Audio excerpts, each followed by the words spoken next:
My name is Luco. I was born in KwaDukuza when it was still called Stanger and only our people paid any attention to its history. As a young girl, I went to Ashram Primary School, and then, with help from family, I spent my high school years at Durban Girls College. High school led to a scholarship. The scholarship took me to university, and university gave me a career. As a child, I dreamed of going to the places we saw on TV. Places my friends at high school could imagine visiting, but not a township girl from the north coast of KwaZulu-Natal. At first, I didn't even know I had the talents that led me into finance, and then took me to Shanghai, Dubai, and London. I have been blessed with success and opportunity, and enjoyed everything the world has to offer. I have come a long, long way from the little town of KwaDukuza, but in my heart, I am a Zulu.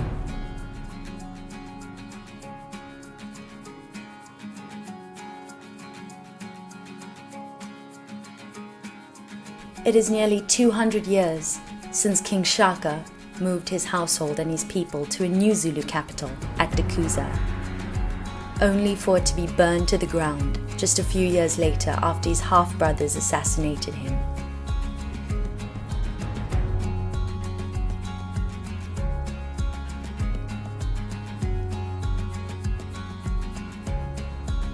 Since then, there has been mission stations and trading posts and wars and defeats, and Port Natal became Durban. Durban has always been South Africa's summer holiday town, even since my parents were children, and it had a character all of its own. The warm weather all year round and the big Indian community made it a hot, spicy, heady melting pot unlike anywhere else in the country. But they grew up in a different time, and Durban has changed a lot since then. I'm a little too young to remember much about the elections in '94. But I know my parents were very excited. Nelson Mandela cast his vote here in Durban. But Cape Town and Johannesburg leapt into the limelight in the early days of what we called the new South Africa. In the meantime, Durban was quietly changing its image and leveraging what made it different into ties with India and the Middle East. In 2010, the World Cup shone a spotlight on the city, and its stadium captured the imagination. And then I left, and it has really been in the last few years since then that Durban has transformed into an international city. In 2022, Durban will host the Commonwealth Games, and I can understand why. It is the fastest growing city in Africa and number one on the continent for quality of living. It has seen more residents become dollar millionaires since 2000 than Cape Town or Johannesburg, and CNN named it coolest city in South Africa as one of the top 10 most underrated cities worldwide. Miles and miles of subtropical paradise surround Africa's biggest harbour, where winter never comes.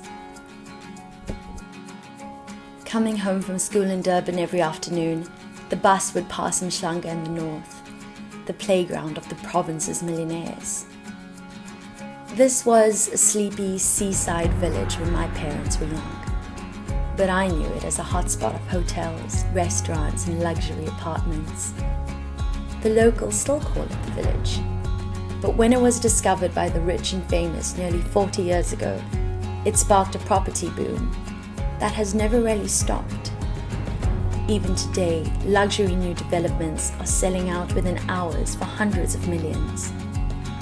The whole North Coast came alive at the turn of the century when they announced that King Shaka International Airport was coming to La Mercy. Suddenly, country living and holiday towns were within reach of a major transport hub, and residential estates and country clubs sprang up all along the coast around Blythedale. It is through that airport that I have come home. That stands where once there was only sugarcane. I am coming home to own a view of the beach, where once we played as children. I am coming home to claim a piece of my heritage, here at Blythedale Coastal Resort. Blythedale will have everything we dreamed of as kids.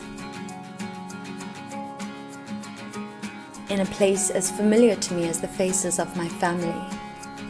There will be schools for my own children who will learn to ride a horse in the forests and fields. They will learn to play football on a pristine pitch instead of a dusty street as my brothers did. And there will be hotels and shops and restaurants to rival those where I spent my years in exile. It is a brand new city, built in the paradise I've always called home. A few years ago, my people laid a claim for their rights to this land. The Dube community are the ancestors of the Zulu people who lived here at the coast many years ago, relocated as the sugarcane spread across the region. We have a deep connection to this land. And when it was returned to us, Elan Property Group had the vision to create an innovative project. The first major development in which the local community are included as landowners, not just as employees. The announcement made the front page and was attended by cabinet ministers and officials. Their enthusiasm was beautiful to see. And some of these same prominent people will be my neighbors. The claim has been settled. The plans are in place. The future of my family here at Blythedale stretches ahead before us. And now we're beginning to build.